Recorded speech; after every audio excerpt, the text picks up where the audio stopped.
हमेशा उन्हें नज़रअंदाज मत करो जो तुम्हारी परवाह करते हैं, वरना एक दिन तुम्हें एहसास होगा कि पत्थर जमा करते करते तुमने हीरा खो दिया। आलिम का इम्तिहान उसके इल्म की कसरत से नहीं होता, बल्कि देखना चाहिए वो फितना अंगेज बातों से कैसे बचता है। ज्यादा गुफ्तगू सोचो फिक्र को मुर्दा कर देती है।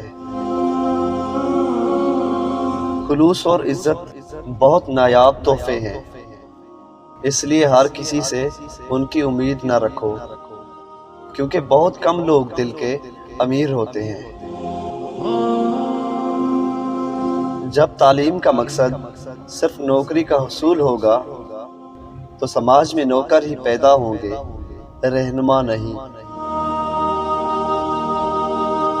दो चीजें अपने अंदर पैदा कर लो, नंबर 1 चुप रहना, नंबर 2 माफ करना, क्योंकि चुप रहने से ही बड़ा कोई जवाब नहीं और माफ कर देने से बड़ा कोई इंतकाम नहीं। बेवकूफ जब तक खामोश रहता है तो वो अक्लमंद शुमार होता है। मुसीबत सबसे बेहतरीन कसौटी है जहां पर दोस्त परखे जाते हैं। उस रब की नाराजगी से डरते रहो जिसकी सिफ्त ये है कि अगर तुम बोलते हो तो वो सुनता है, और अगर दिल में रखो तो वो जानता है।